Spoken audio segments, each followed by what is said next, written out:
നമസ്കാരം. Good morning Keralam ആരംഭിക്കുകയാണ്. ആർഭാടങ്ങളില്ലെങ്കിലും ഒട്ടും ആവേശം കുറയാതെ ഭംഗിയായി തൃശ്ശൂർ പൂരം നടത്താൻ കഴിയുമെന്ന് ഇത്തവണത്തെ പൂരത്തോടെ ഉറപ്പായി കഴിഞ്ഞു. കരിമരുന്ന് ഇല്ലെങ്കിൽ പൂരം പൂരമാവില്ലെന്ന് ആവലാതിപ്പെട്ടവർക്കുള്ള ഉത്തരം കൂടിയായി ഇത്തവണത്തെ പൂരം. എല്ലാ ആചാര പെരുമയോടെയും പൂരം കൊട്ടിക്കയറിയപ്പോൾ അത് ചരിത്രത്തിൽ ഇടം പിടിക്കുകയായിരുന്നു. വെടിക്കെട്ടില്ലാത്ത തൃശ്ശൂർ പൂരം, അതും ആവേശം ഒട്ടും കുറയാതെ ഗംഭീരമായി നടത്തിയെന്നത് ഏറെ ആശ്വാസകരം കൂടിയാണ്. ഇനിയിപ്പോൾ പകൽപൂരത്തിൻ്റെ മണിക്കൂറുകളാണ്. തൃശ്ശൂർക്കാരുടെ പൂരം എന്നാണ് പകൽപൂരത്തെ പറയാറുള്ളത്. ഒപ്പം അത് സ്ത്രീകളുടെ പൂരം കൂടിയാണ്. അതിന് ഒരു കാരണവുമുണ്ട് കേട്ടോ. പൂര ദിവസം തൃശ്ശൂരിലെ വീടുകളിൽ നിറയെ ആളുകളായിരിക്കും, അതിഥികൾ. അപ്പോൾ അതിഥി സൽക്കാരം കൂടിയാവുമ്പോൾ പൂരം കാണാൻ ഇറങ്ങാൻ സ്ത്രീകൾക്ക് സമയം കിട്ടാറേയില്ല. പകൽപൂരമാവുമ്പോഴേക്കും തിരക്കൊക്കെ കുറയും, അങ്ങനെ പൂരത്തിന് ഇറങ്ങും. അതാണ് സ്ത്രീകളുടെ പൂരം എന്ന് പറയുന്നത്. ഇതൊക്കെ ഞാനിപ്പോൾ ഈ പറഞ്ഞതൊക്കെ പഴയ രീതികളാണ്.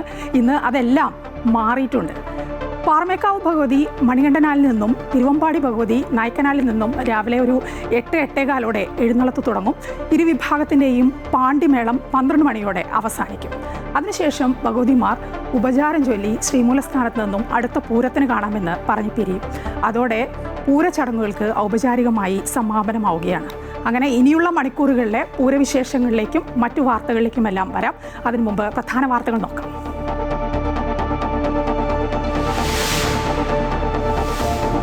സംസ്ഥാനത്ത് ഉയർന്ന താപനില മുന്നറിയിപ്പ് തുടരുന്നു. 4 ഡിഗ്രി സെൽഷ്യസ് വരെ ചൂട് കൂടും.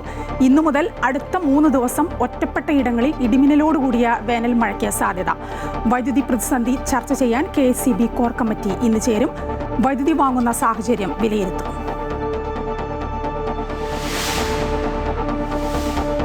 തൃശ്ശൂർ പൂരത്തിന് ഇന്ന് കൊടിയിറക്കം. രാവിലെ 8:30 ശ്രീമൂലസ്ഥാനത്ത് മേളം. ഉച്ചയ്ക്ക് തിരുവമ്പാടി പാറമേക്കാവ് ഭഗവതിമാർ ഉപചാരം ചൊല്ലി പിരിയും. മുണ്ടത്തിക്കോട് ദുരന്തത്തിന്റെ പശ്ചാത്തലത്തിൽ പൂരത്തിന് സമാപ്തിയാകുന്നത് വെടിക്കെട്ടില്ലാതെ.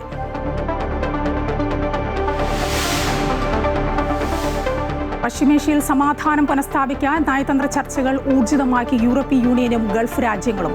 ഒമാൻ, പാകിസ്ഥാൻ പ്രതിനിധികളെ കണ്ട് ഇറാൻ വിദേശകാര്യമന്ത്രി അബ്ബാസ് അരക്ചി. ആണവ പദ്ധതികളിലും ഹോർമൂസ് കടലിടുക്കിലെ നിയന്ത്രണങ്ങളിലും വിട്ടുവീഴ്ചയില്ലെന്ന് അറിയിച്ച് അരക്ചി. നിലപാടുകൾ അമേരിക്കയെ രേഖാമൂലം അറിയിച്ച് പാകിസ്ഥാൻ.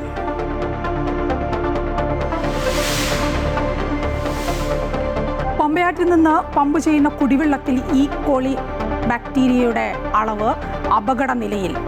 ആലപ്പുഴ നഗരത്തിൽ വീണ്ടും തലവേദനയായി പോളശല്യം. പ്രധാന തോടുകളിൽ പോള നിറഞ്ഞതോടെ പ്രതിസന്ധിയിലായി ചെറുകിട മത്സ്യക്കച്ചവടക്കാരും ടൂറിസം മേഖലയും.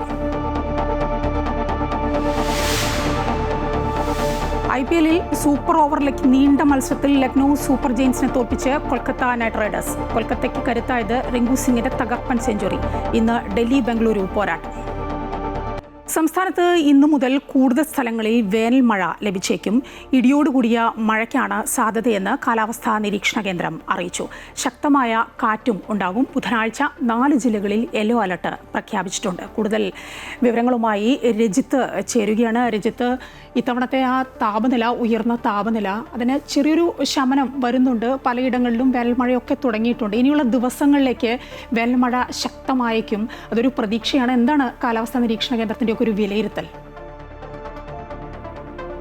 കഴിഞ്ഞ ഏതാനും ദിവസങ്ങളായി തന്നെ നമുക്കറിയാം കാലാവസ്ഥയിൽ വലിയൊരു വ്യതിയാനം ഉണ്ടായിരുന്നു. അത് 40 ഡിഗ്രിക്ക് മുകളിലേക്ക് കാലാവസ്ഥയിൽ ചൂട് വർദ്ധിക്കുന്ന ഒരു സാഹചര്യം. എന്നാൽ അതിൽ നിന്നും വ്യത്യസ്തമായി ഇനി വരുന്ന ദിവസങ്ങളിൽ വേനൽ മഴ, നീണ്ടു നിൽക്കുന്ന വേനൽ മഴ ലഭിക്കും എന്നാണ് കാലാവസ്ഥാ നിരീക്ഷണ കേന്ദ്രം അറിയിച്ചിരിക്കുന്നത്. അതിൽ തന്നെ 4 ജില്ലകളിലാണ് പ്രധാനമായും യെല്ലോ അലേർട്ട് നാളെ പ്രഖ്യാപിച്ചിട്ട് ബുധനാഴ്ച പ്രഖ്യാപിച്ചിരിക്കുന്നത്. ഇടുക്കി, പത്തനംതിട്ട, കണ്ണൂർ, കാസർഗോഡ് ജില്ലകളിലാണ് മഴയുമായി ബന്ധപ്പെട്ടുകൊണ്ടുള്ള യെല്ലോ അലേർട്ട് നാളെ പ്രഖ്യാപിച്ചിരിക്കുന്നത്.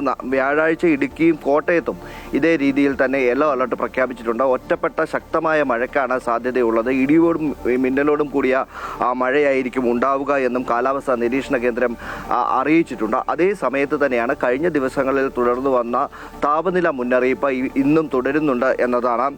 കഴിഞ്ഞ ദിവസം പാലക്കാടാണ് ഏറ്റവും കൂടുതൽ ചൂട് ഉണ്ടായത്. 40.1 ഡിഗ്രി സെൽഷ്യസ് ആയിരുന്നു കഴിഞ്ഞ ദിവസവും ഇന്നലെയും പാലക്കാട് ചൂട് ഉണ്ടായത്. അതേ സമയത്ത് തന്നെ പുനലൂരിൽ 39 40.5 ഡിഗ്രി സെൽഷ്യസ് വരെ ഈ ചൂട് വർദ്ധിക്കുകയും ചെയ്തു. അതേ രീതിയിൽ തുടർന്ന് മറ്റു ജില്ലകളിലും താപനില വർദ്ധിക്കുകയാണ് എന്നത്. കോട്ടയം, അതുപോലെ തന്നെ പത്തനംതിട്ട, തൃശ്ശൂർ, കോഴിക്കോട് ജില്ലകളിൽ 38 ഡിഗ്രിയാണ് ഇന്നലെ ചൂട് ഉയർന്നത്. ആലപ്പുഴയും എറണാകുളം, മലപ്പുറം, കണ്ണൂർ, കാസർഗോഡ് ജില്ലകളിൽ 37 ഡിഗ്രിയും തിരുവനന്തപുരത്ത് 36 ഡിഗ്രി സെൽഷ്യസ് വരെയുമാണ് ചൂട് ഉയരുന്ന ഒരു സാഹചര്യം ഉണ്ടായത്. ഈ 40 ഡിഗ്രി സെൽഷ്യസിന് മുകളിലേക്ക് ചൂട് വർദ്ധിക്കാനുള്ള സാഹചര്യം ഇന്നും ഉണ്ടാകും എന്ന് തന്നെയാണ് മുന്നറിയിപ്പിൽ പറഞ്ഞിട്ടുള്ളത്. പാലക്കാട് ഇന്നലെ തന്നെ 40 ഡിഗ്രി സെൽഷ്യസിന് മുകളിലേക്ക് എത്തി. തൊട്ടു പിന്നാലെ തന്നെ പുനലൂരിലും ചൂട് വർദ്ധിക്കുന്ന ഒരു കാഴ്ച തന്നെയാണ് കാണുന്നത്. ഇത് തന്നെയായാലും 4 ഡിഗ്രി മുതൽ 6 ഡിഗ്രി വരെ സെൽഷ്യസ് ചൂട് ഇന്ന് വർദ്ധിക്കാനുള്ള സാഹചര്യം കൂടി കണക്കിൽ എടുക്കുന്നുണ്ട്. അതുകൊണ്ട് തന്നെ താപനില മുന്നറിയിപ്പ് തുടരുകയാണ്. ആളുകൾ കർശനമായ ആരോഗ്യ വകുപ്പിൻ്റെയും ഒപ്പം തന്നെ കാലാവസ്ഥാ നിരീക്ഷണ വകുപ്പിൻ്റെയും നിർദ്ദേശങ്ങൾ കർശനമായി പാലിക്കേണ്ടതുണ്ട്. സൂര്യതാപമടക്കം ഏൽക്കുന്നതിനുള്ള സാഹചര്യമുണ്ട്. കഴിഞ്ഞ ഏതാനും ദിവസങ്ങളിലായി കൂടുതൽ ആളുകൾക്ക് സൂര്യതാപം ഏൽക്കുന്ന ഒരു സാഹചര്യം കൂടി നിലനിൽക്കുകയാണ്. അതുകൊണ്ട് തന്നെ കർശനമായ ഒരു നിർദ്ദേശം ഈ കാലാവസ്ഥാ നിരീക്ഷണ കേന്ദ്രത്തിൻ്റെ ഭാഗത്തു നിന്നും ഉണ്ടായിട്ടുണ്ട്. അത് ജനങ്ങൾ പാലിക്കേണ്ടതുണ്ട്. എന്ത് തന്നെ ആയാലും വരും ദിവസങ്ങളിൽ ശക്തമായ മഴയ്ക്ക്, വേനൽ മഴ, മുമ്പുണ്ടായിരുന്നതിനേക്കാൾ കൂടുതലുള്ള വേനൽ മഴ ലഭിക്കാനുള്ള സാധ്യതയും കാലാവസ്ഥാ നിരീക്ഷണ കേന്ദ്രം അറിയിക്കുകയാണ്. രജിത്താണ് വിവരങ്ങൾ നൽകിക്കൊണ്ടിരുന്നത്. സംസ്ഥാനത്ത് ഇന്നു മുതൽ കൂടുതൽ സ്ഥലങ്ങളിൽ വേനൽ മഴ ലഭിച്ചേക്കാനാണ് സാധ്യത. വൈദ്യുതി പ്രതിസന്ധി സംബന്ധിച്ച് ചർച്ച ചെയ്യാൻ KSEB കോർ കമ്മിറ്റി ഇന്ന് ചേരും. ഉപയോഗം വർദ്ധിച്ചതോടെ പുറത്തുനിന്ന് വൈദ്യുതി വാങ്ങാൻ KSEBക്ക് വൈദ്യുതി റെഗുലേറ്ററി കമ്മീഷൻ അനുമതി നൽകിയിരുന്നു. ഇക്കാര്യം വിശദമായി വിലയിരുത്തും. അടിയന്തര സാഹചര്യം കണക്കിലെടുത്ത് യൂണിറ്റിന് 10 രൂപയിൽ താഴെ നിരക്കിൽ 250 മെഗാവാട്ട് വരെ വൈദ്യുതി വാങ്ങാനാണ് റെഗുലേറ്ററി കമ്മീഷൻ അനുമതി നൽകിയത്. മെയ് 15 വരെ വൈദ്യുതി വാങ്ങുന്നതിനുള്ള അനുമതിയാണ് കമ്മീഷൻ നൽകിയിരിക്കുന്നത്.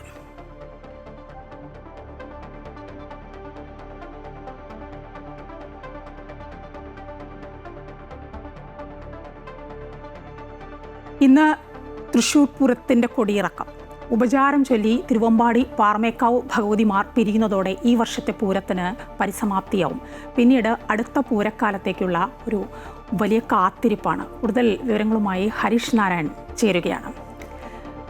ഹരീഷ്, ഇനിയുള്ള മണിക്കൂറുകൾ പകൽപൂരത്തിൻ്റെ മണിക്കൂറുകളാണ്. ഈ പകൽപൂരം എന്ന് പറയുമ്പോൾ അത് തൃശ്ശൂർകാരുടെ പൂരമാണ്. ഇന്നലത്തെ പൂരം എല്ലാവർക്കുമുള്ള പൂരമാണ്. പക്ഷേ പകൽപൂരം എന്ന് പറയുന്നത് അത് തൃശ്ശൂരിന് മാത്രമുള്ള പൂരമാണ്. അതിനേക്കാളൊക്കെ അപ്പുറത്ത് തൃശ്ശൂരിലെ സ്ത്രീകളുണ്ടല്ലോ, ആ സ്ത്രീകളുടെ പൂരം കൂടിയാണ് ഇന്നത്തെ പകൽപൂരം.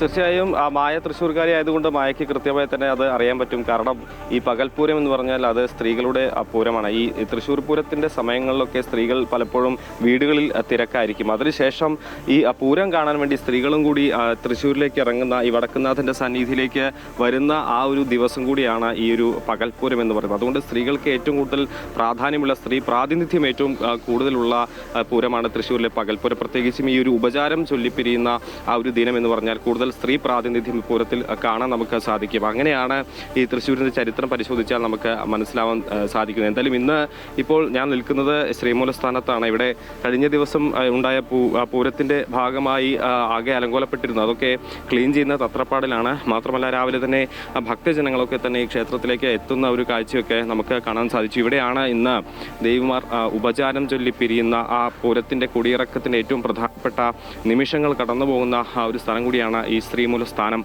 എന്നുള്ളതാണ്. ഇവിടെ അല്പസമയത്തിനകം തന്നെ ഈ പാണ്ഡിമേളത്തിൻ്റെ അകമ്പടിയോടുകൂടി തന്നെ ഇരു ഭഗവതിമാരും ഇങ്ങോട്ടേക്ക് വന്ന മുഖാമുഖം നിന്ന് ഈ ആനയുടെ, 2 ആനയുടെയും മുകളിൽ തിടമ്പേറ്റി മുഖാമുഖം നിന്ന് അഭിവാദ്യം ചെയ്യുന്ന, പരസ്പരം മുഖത്തോട് മുഖം നോക്കി ഇനി അടുത്ത പൂരത്തിന് കാണാം എന്ന് അഭിവാദ്യം ചൊല്ലിപ്പിരിയുന്ന പ്രധാന സ്ഥലമാണ് ഈ ഒരു ശ്രീമൂലസ്ഥാനം. അല്പസമയത്തിനകം തന്നെ ഈ പാണ്ഡിമേളത്തിൻ്റെ അകമ്പടിയോടുകൂടി തന്നെയുള്ള എഴുന്നള്ളിപ്പ് തുടരും. അതിനുശേഷം പാണ്ഡിമേളം അവസാനിക്കുന്നതോടുകൂടി തന്നെ ഇരു ഭഗവതിമാരും ഈ ഒരു ശ്രീമൂലസ്ഥാനത്തിൻ്റെ അവിടെ എത്തി അഭിവാദ്യം ചെയ്ത് മടങ്ങും. ഇനി അടുത്ത പൂരത്തിന് കാണാമെന്നുള്ള ആ ഒരു ഉപചാരം ചൊല്ലിക്കൊണ്ട് അഭിവാദ്യം ചെയ്തുകൊണ്ട് മടങ്ങുന്ന ആ ഒരു കാഴ്ചയാണ് ഇവിടെ നിന്നും നമുക്ക് അല്പസമയത്തിനകം തന്നെ കാണാൻ സാധിക്കുക. എന്തായാലും കഴിഞ്ഞ ദിവസങ്ങളിലൊക്കെ വലിയൊരു ഭക്തജനത്തിരക്ക് നമുക്ക് കാണാൻ സാധിച്ചു. അത് എല്ലാ ചടങ്ങുകളിലും പൂരപ്രേമികളുടെ ഒരു വലിയ രീതിയിലുള്ള ഒരു തള്ളിക്കയറ്റം ഉണ്ടായിരുന്നു. ഈ ഒരു പശ്ചാത്തലത്തിൽ, ഒരു ദുരന്തം നടന്ന പശ്ചാത്തലത്തിൽ തിരക്ക് കുറയും എന്നുള്ള ഒരു ആശങ്ക കഴിഞ്ഞ ദിവസങ്ങളൊക്കെ ഉണ്ടായിരുന്നു. പക്ഷേ ഉപചാരത്തിൻ്റെ സമയത്ത് അത്തരത്തിലൊരു തിരക്ക് ഉണ്ടാകുമെന്നുള്ളൊരു പ്രതീക്ഷ തന്നെ ഉണ്ട്. കാരണം കഴിഞ്ഞ ദിവസങ്ങളിൽ, അതായത് ഈ ഒരു പൂര വിളംബരം മുതൽ ഇന്നലെ നടന്ന പ്രധാനപ്പെട്ട ചടങ്ങുകൾക്ക് വരെ വലിയ രീതിയിലുള്ള ആളുകളുടെ, പൂരപ്രേമികളുടെ ഒരു പ്രാതിനിധ്യമുണ്ടായിരുന്നു. കുടമാറ്റമാണെങ്കിൽ പോലും കഴിഞ്ഞ വർഷത്തെ അത്ര ഇല്ലെങ്കിൽ പോലും എന്നാലും ഈ ഒരു തെക്കേ ഗോപുരനട മുഴുവൻ നിറഞ്ഞു നിൽക്കുന്ന ഒരു നിറഞ്ഞ സദസ്സ് നമുക്ക് ഈ ഒരു കുടമാറ്റത്തിനടക്കം കാണാൻ സാധിച്ചിട്ടുണ്ട്. അതിന് സമാനമായ രീതിയിൽ ഈ ഒരു ദിവസവും, അതായത് പൂരത്തിൻ്റെ ഈ അവസാന ദിവസവും കൊടിയിറക്കത്തിൻ്റെ ദിവസവും ആളുകൾ ഉണ്ടാവും, പൂരപ്രേമികൾ ഉണ്ടാവും. പ്രത്യേകിച്ച് ഭക്തജനങ്ങൾ, നിരവധി ആളുകൾ ഇങ്ങോട്ടേക്ക് ഈ ശ്രീമൂലസ്ഥാനത്തേക്ക് എത്തും എന്നുള്ളൊരു പ്രതീക്ഷയുണ്ട്. അത് ആ ഒരു പൂരത്തിൻ്റെ ഏറ്റവും പ്രധാനപ്പെട്ട ദിവസമാണ്. അവസാന ദിവസമാണെങ്കിലും ഏറ്റവും പ്രധാനപ്പെട്ട ചടങ്ങ് നടക്കുന്ന ഒരു ദിവസം കൂടിയാണ്. അതുകൊണ്ട് ആളുകൾ എന്തായാലും ഇങ്ങോട്ടേക്ക് എത്തും. സാധാരണ നമുക്ക് ഈ ഒരു പരിസരം, ഈ ഒരു ശ്രീമൂലസ്ഥാനം അറിയാം, ഇവിടെ മുഴുവൻ ജനങ്ങൾ തിങ്ങി നിറയുന്ന ഒരു കാഴ്ചയാണ് ഈ ഒരു ഉപചാരം ചൊല്ലുന്ന സമയത്ത് കാണാൻ സാധിക്കുക. ഈ പ്രദേശത്ത് മുഴുവൻ ആളുകളായിരിക്കും. ഒരു മണൽത്തരി പോലും നിലത്ത് വീഴാത്ത തരത്തിൽ അത്രത്തോളം ആളുകൾ എത്തുന്ന ഒരു ചടങ്ങ് കൂടിയാണ് ഈ ഒരു ഉപചാരം. കാരണം തൃശ്ശൂർക്കാരുടെ പൂരമാണിത്. കഴിഞ്ഞ ദിവസങ്ങളൊക്കെ നിരവധി ആളുകളുണ്ട്. പക്ഷേ പലരും തൃശ്ശൂരിന് പുറത്തുനിന്നുള്ള, മറ്റ് ജില്ലകളിൽ നിന്നുള്ള, മറ്റ് സംസ്ഥാനങ്ങളിൽ നിന്നൊക്കെയുള്ള ആളുകൾ എത്തുന്ന പ്രധാന ദിവസമാണ് കഴിഞ്ഞ ദിവസം, അതായത് തൃശ്ശൂർ പൂരത്തിൻ്റെ പ്രധാന ദിവസം. അതിനുശേഷം ഈ രണ്ടാമത്തെ ദിവസം എന്ന് പറഞ്ഞാൽ ഇത് ശരിക്കും തൃശ്ശൂർക്കാരുടെ പൂരമാണ്. ഇവിടെ അധികവും പങ്കാളിത്തം തൃശ്ശൂർക്കാർ തന്നെയാണ്. അധികവും ആളുകൾ എത്തുന്നത് തൃശ്ശൂരിൽ നിന്നുള്ള ആളുകൾ തന്നെയായിരിക്കും ഇങ്ങോട്ടേക്ക് എത്തുക. അതുകൊണ്ട് തൃശ്ശൂർക്കാരുടെ പൂരം എന്ന ഒരു പേരുകൂടി നമുക്ക് ഈ ഒരു ഇന്നത്തെ പകൽപൂരം തൃശ്ശൂർക്കാരുടെ പൂരം തന്നെയാണ് ഹരീഷ്. ഒപ്പം ഈ പാർമേക്കാവ് ഭഗവതി മണികണ്ഠനാലിൽ നിന്നും അതുപോലത്തെ തിരുവമ്പാടി ഭഗവതി നായ്ക്കനാലിൽ നിന്നുമാണല്ലോ വടക്കുനാഥ സന്നിധിയിലേക്ക് ഉള്ള എഴുന്നള്ളിപ്പ് തുടങ്ങുക. അതൊരു 8 മണിയോടെയാണ് പതിവ്. ഇത്തവണയും അങ്ങനെ തന്നെ ആയിരിക്കും. അതിലൊന്നും ആചാരപരമായി യാതൊരു മാറ്റങ്ങളും ഉണ്ടാവാൻ സാധ്യതയില്ല. അപ്പോൾ ഇനിയിപ്പോൾ അധിക സമയമില്ല വടക്കുനാഥ സന്നിധിയിലേക്കുള്ള ആ പുറപ്പാടിന്, അല്ലേ?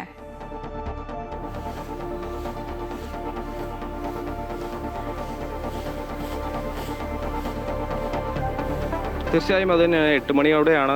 ചടങ്ങുകളുടെ സമയത്തിനൊന്നും യാതൊരുവിധ മാറ്റവുമില്ല. കഴിഞ്ഞ ദിവസവും കൃത്യമായി തന്നെ എല്ലാ ചടങ്ങുകളും നടന്നിട്ട് ഈ പൂര വിളംബരം മുതൽ കഴിഞ്ഞ ദിവസത്തെ കുടമാറ്റം വരെ സമയക്രമത്തിൽ വലിയ മാറ്റങ്ങളൊന്നും വന്നിട്ടില്ല. അത് കൃത്യതയോടുകൂടി, കൃത്യനിഷ്ഠയോടുകൂടി തന്നെ സമയക്രമം പാലിച്ചുകൊണ്ട് തന്നെ എല്ലാ ചടങ്ങുകളും നടത്താൻ സാധിച്ചു എന്നുള്ളതാണ്. അത് സമാനമായി തന്നെ ഈ ഉപചാര ദിവസവും അത് കൃത്യമായി പാലിച്ചുകൊണ്ട്, അല്ലെങ്കിൽ സമയത്തിൽ യാതൊരു മാറ്റവുമില്ലാതെ 8 മണിക്ക് തന്നെ ഈ പാണ്ഡിമേളം ആരംഭിക്കും, അല്ലെങ്കിൽ മറ്റ് നടപടികൾ ആരംഭിക്കും. എഴുന്നള്ളത്ത് ആരംഭിക്കും.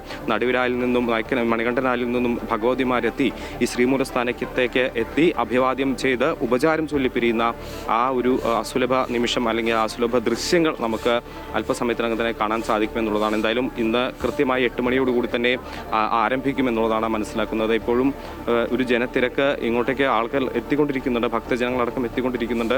അല്പസമയത്തിനകം ഈ ഒരു സ്ഥലം മുഴുവൻ, ഞാൻ നേരത്തെ സൂചിപ്പിച്ച പോലെ തന്നെ, ഒരു ജനനിബിഡമായി മാറുന്ന കാഴ്ച നമുക്ക് കാണാൻ സാധിക്കും. അത്രത്തോളം തിരക്ക് ഈ ശ്രീമൂലസ്ഥാനത്ത് ഉപചാരം ചൊല്ലുന്ന ദിവസം നമുക്ക് അനുഭവപ്പെടാറുണ്ട്.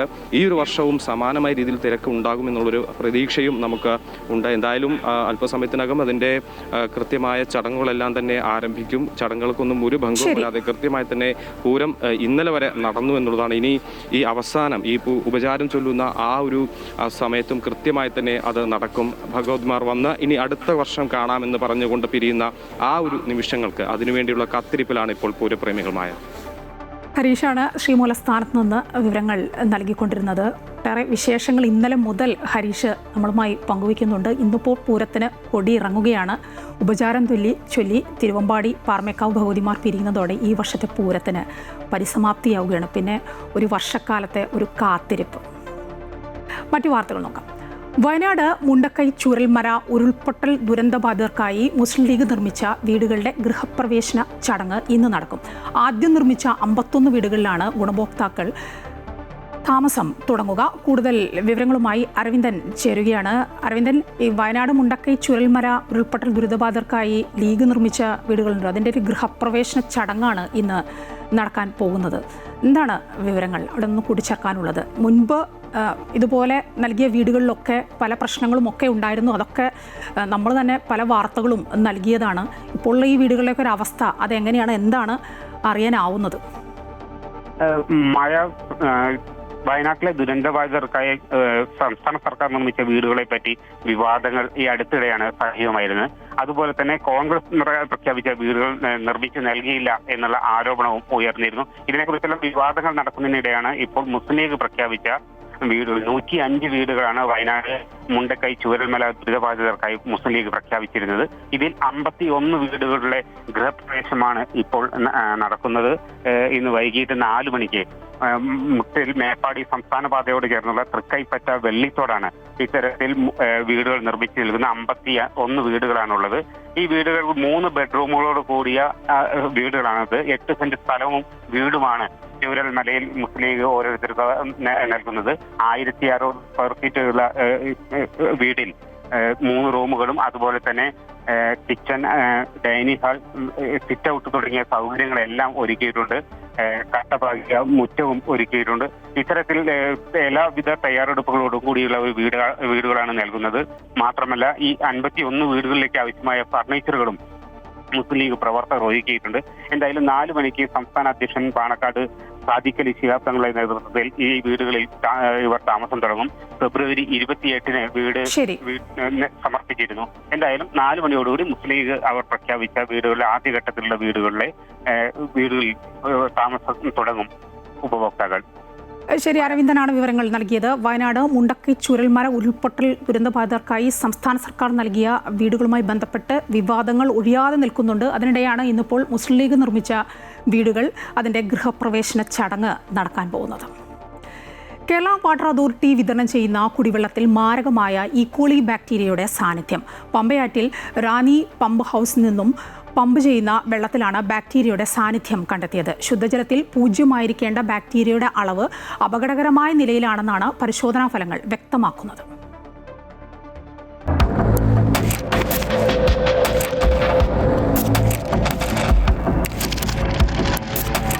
പത്തനംതിട്ട റാന്നി നിവാസികളുടെ ദാഹമകറ്റാൻ വാട്ടർ അതോറിറ്റി നൽകുന്ന വെള്ളം ഇപ്പോൾ രോഗഭീതി വിതയ്ക്കുകയാണ്. പമ്പയാറ്റിലെ ഒഴുക്കുള്ള ഭാഗത്തു നിന്നും വെള്ളം ശേഖരിക്കണമെന്ന നിബന്ധന കാറ്റിൽ പുറത്തെയാണ് നിലവിലെ പമ്പിംഗ്.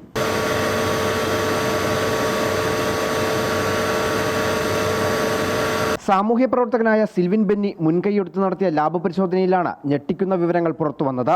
പമ്പ് ഹൗസിലെ ഒഴുക്കില്ലാത്ത വെള്ളത്തിൽ 100 മില്ലിയിൽ 300 CFU കോളിഫോം ബാക്ടീരിയയും 80 CFU ഈക്കോളിയുമാണ് കണ്ടെത്തിയത്. എന്നാൽ ഇതിലും ഭയാനകമായത് വീടുകളിലെ ടാപ്പുകളിലൂടെ എത്തുന്ന വെള്ളത്തിലെ കണക്കാണ്.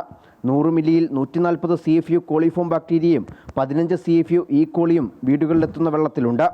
ബാക്ടീരിയയുടെ സാന്നിധ്യം 1% പോലും ഉണ്ടാകാൻ പാടില്ലാത്ത സ്ഥാനത്താണിത്.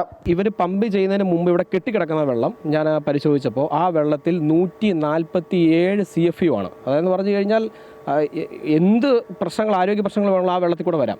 ഇത് ഇവരാകെ ചെയ്യുന്ന ഒരു പ്രോസസ്സ് എന്ന് പറഞ്ഞാൽ കുറച്ചേറെ ഈ ക്ലോറിൻ മിക്സ് ചെയ്യുന്നുണ്ട്. ഈ ക്ലോറിൻ വാരി കലക്കിയായിട്ടാണ് ഈ പമ്പ് ചെയ്യുന്നത്. ഈ ക്ലോറിനേഷൻ നടത്തിയതിന് ശേഷം ഈ വെള്ളത്തിലുള്ളത് 15 CFU ആണ്. അത് 147 എന്നുള്ള 15 ഈ പ്രശ്നം എന്താണെന്ന് വെച്ചാൽ കോളിഫോം 1 ആണെങ്കിലും കോളിഫോം 14 ആണെങ്കിലും കോളിഫോം 200 ആണെങ്കിലും ഇതിൻ്റെ എല്ലാം ഭവിഷ്യത്തുകൾ സെയിമാണ്. അവിടെയാണ് പ്രശ്നം. അത് കർശനമായി പറയുന്നുണ്ട്. കുടിവെള്ളത്തിൽ കോളിഫോം കാണാൻ പാടില്ല. മനുഷ്യ വിസർജ്യമാണ് ഈ വെള്ളത്തിൽ അടങ്ങിയിരിക്കുന്നത്. റാന്നിയിലെ 8ഓളം പ്രധാന ടാങ്കുകളിലേക്കാണ് ഈ മലിനജലം എത്തുന്നത്. പമ്പ് ഹൗസിന് സമീപമുണ്ടായിരുന്ന പഴയ കിണർ നശിച്ചതും ആറ്റിലെ ഒഴുക്കുള്ള ഭാഗത്തേക്ക് പൈപ്പുകൾ നീട്ടാൻ അധികൃതർ തയ്യാറാകാത്തതുമാണ് പ്രതിസന്ധി രൂക്ഷമാക്കുന്നത്. പണ്ട് ഇവിടെ ഈ പമ്പാ നദിക്ക് നടുക്ക് ഒരു കിണർ കുഴിച്ചിട്ട് ഈ ഒഴുക്കുള്ള വെള്ളത്തിൽ നിന്ന് പമ്പ് ചെയ്തായിരുന്നു റാന്നിയിലെ വിഭാഗങ്ങളിലേക്ക് വെള്ളം ആളുകൾ കുടിക്കാൻ കൊടുത്തുകൊണ്ടിരുന്നത്. ഇപ്പോൾ സ്ഥിതി മാറിയിട്ട് അവിടെ നോക്കിയാൽ അറിയാം, ആ ഒഴുകുന്ന വെള്ളത്തിൽ നിന്നും ഒരു കൈത്തോട് പോലെ വെട്ടി ഇത് ഈ പമ്പ് ഹൗസിലേക്ക് വഴിതിരിച്ച് വിട്ട് ഇവിടെ വെള്ളം കെട്ടി നിൽക്കുക. ഈ കെട്ടി നിൽക്കുന്ന വെള്ളത്തിൽ നിന്ന് യാതൊരു ശുദ്ധീകരണ പ്രവർത്തനങ്ങളോ പ്യൂരിഫിക്കേഷൻ പ്രോസസ്സുകളോ ഇല്ലാതെ റാന്നിയിൽ അങ്ങാടി ഭാഗങ്ങളിൽ പല ഭാഗങ്ങളെ മേനാന്തോട്ടം അടക്കമുള്ള സ്ഥലങ്ങളിൽ 8ഓളം സംഭരണ ശേഷിയുള്ള വാട്ടർ ടാങ്കുകളുണ്ട്. ആ വാട്ടർ ടാങ്കിലേക്ക് ഡയറക്റ്റ് പമ്പ് ചെയ്ത് കയറ്റി അവിടെ നിന്ന് വിവിധ വീടുകളിലേക്ക് പമ്പ് ചെയ്യുകയാണ്. ഈ നാട്ടുകാർ മുഴുവൻ ഈ വെള്ളമാണ് കുടിക്കുന്നത്. മനുഷ്യാവകാശ കമ്മീഷൻ ഈ ഇടപെടട്ടെ എന്നുള്ളത് തന്നെയാണ് കാര്യം. കണ്ണുള്ളവർ കണ്ണു തുറക്കട്ടെ എന്നുള്ളതാണ്. കടുത്ത വേനലിൽ മലിനജലം കുടിച്ച് പകർച്ചവ്യാധികളുടെ പിടിയിലാകുമോ എന്ന ഭീതിയിലാണ് റാന്നിയിലെ ജനങ്ങൾ. ജനങ്ങളുടെ ആരോഗ്യത്തിനും സുരക്ഷയ്ക്കും യാതൊരു വിലയും കൽപ്പിക്കാത്ത ഭരണകൂടത്തിന്റെ കണ്ണു തുറക്കാൻ ഇനി എത്ര പേർ രോഗികളാകേണ്ടി വരുമെന്ന ചോദ്യം മാത്രമാണ് ഇനി അവശേഷിക്കുന്നത്. ക്യാമറമാൻ രതീഷ് മാഡ്ബിഷ്യലിനൊപ്പം കണ്ണൻ ദേവ്, അമൃത ന്യൂസ്, പത്തനംതിട്ട. ആലപ്പുഴ നഗരത്തിൽ വീണ്ടും തലവേദനയായി പോളശല്യം. നഗരത്തിലെ പ്രധാന തോടുകൾ എല്ലാം പോള നിറഞ്ഞ അവസ്ഥയിലാണ്. ഇതോടെ പ്രതിസന്ധിയിലാകുന്നത് ചെറുകിട മത്സ്യക്കച്ചവടക്കാരും ടൂറിസം മേഖലയിലെ ചെറുകിട വള്ളങ്ങളുമാണ്.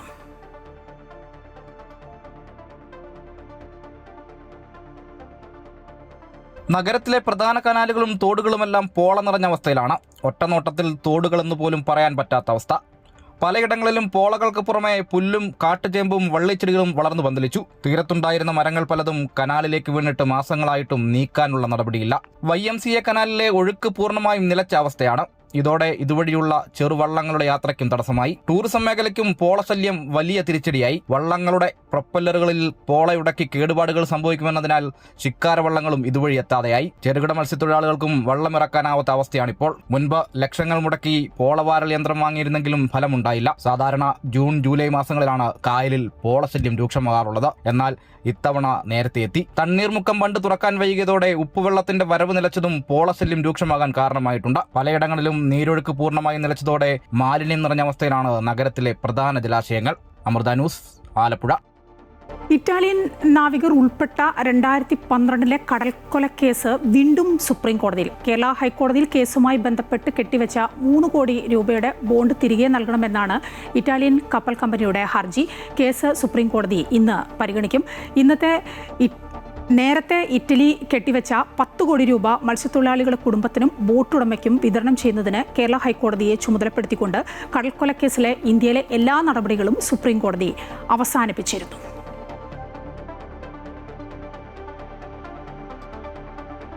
മറ്റൊന്ന് ഇന്ന് തൊണ്ടിമുതൽ കേസാണ്. ഈ തൊണ്ടിമുതൽ കേസിൽ ശിക്ഷ മരവിപ്പിക്കണമെന്നാവശ്യപ്പെട്ട് മുൻ മന്ത്രി ആന്റണി രാജു നൽകിയ ഹർജിയുണ്ടല്ലോ, അത് ഇന്ന് സുപ്രീം കോടതി പരിഗണിക്കാൻ പോവുകയാണ്. കേസിലെ ശിക്ഷയും കുറ്റക്കാരനെന്ന് കണ്ടെത്തിയ ഉത്തരവും മരവിപ്പിക്കണമെന്നാണ് ആന്റണി രാജു ആവശ്യപ്പെട്ടിരിക്കുന്നത്. ഹർജി നേരത്തെ സെഷൻസ് കോടതിയും ഹൈക്കോടതിയും തള്ളിയിരുന്നു.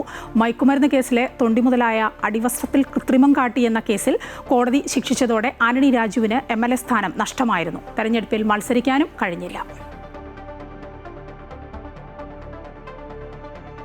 പശ്ചിമേഷ്യയിലേക്ക് പോയാൽ ഇറാനുമായി ചർച്ച നടത്തി ഒമാൻ.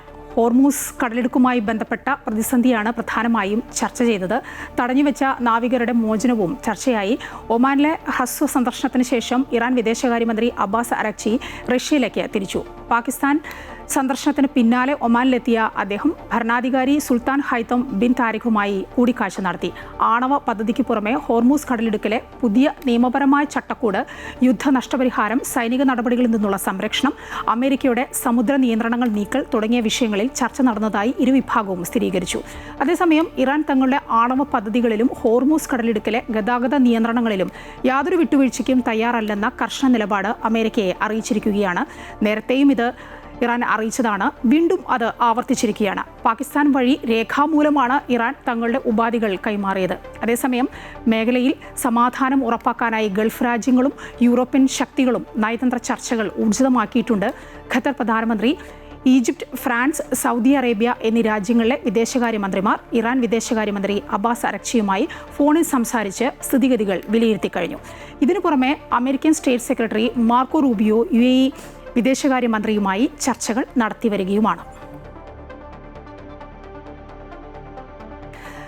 മറ്റു വാർത്തകളിലേക്ക് പോയാൽ തിരഞ്ഞെടുപ്പ് കാലത്ത് വാഗ്ദാന പെരുമഴയാണ്. എന്നാൽ വോട്ടെടുപ്പ് കഴിഞ്ഞാൽ രാഷ്ട്രീയക്കാർ എല്ലാം മറക്കും. ഇടുക്കി പീരുമേട്ടിലെ ബോണാമി തേയിലത്തോട്ടം തൊഴിലാളികൾക്കും പറയാനുള്ളത് ഇത്തരം മോഹന സുന്ദര വാഗ്ദാനങ്ങളുടെ ഒരു കഥയാണ്. 12 വർഷമായി പൂട്ടിക്കിടക്കുന്ന ബോണാമി എസ്റ്റേറ്റ് തുറക്കുമെന്ന സ്ഥാനാർത്ഥികളുടെ പ്രഖ്യാപനം നടപ്പാവില്ലെന്ന് അനുഭവങ്ങളിലൂടെ ഇവർക്ക് ഉറപ്പുണ്ട്. പീരുമേട് ബോണാമി തേയിലത്തോട്ടം സ്ഥിരം തൊഴിലാളികളും താൽക്കാലിക തൊഴിലാളികളും ഉൾപ്പെടെ 1000-ഓളം പേർ ജോലി ചെയ്തിരുന്ന തോട്ടമാണ് ബോണാമി. MMJ പ്ലാന്റേഷൻ ഏറ്റെടുത്ത തോട്ടം 2002 അടച്ചു. പിന്നീട് 2007 തുറന്നു. എന്നാൽ പ്രതിസന്ധികളുടെ പേര് പറഞ്ഞ് 2014 വീണ്ടും പൂട്ടി. ഇതോടെ തൊഴിലാളി കുടുംബങ്ങൾ ദുരിതത്തിലായി. ശമ്പളവും ബോണസും മറ്റാനുകൂല്യങ്ങളും മുടങ്ങി. തോട്ടത്തിൽ കാട് കയറി. ആൾക്കാരെല്ലാം ചിലവരൊക്കെ വീട്ടിൽ പൈസ കെട്ടാതെ മക്കളെ കെട്ടിക്കാതെയും 1 സെന്റ് സ്ഥലം മേടിച്ച് ഭൂമി മേടിച്ച് വീട് വയ്ക്കാനും പറ്റാതെ ഈ ലൈൻസിൽ ഇടിഞ്ഞ ലൈറ്റിലും അവിടെ ഇവിടെയൊക്കെ താമസിക്കുന്നത്.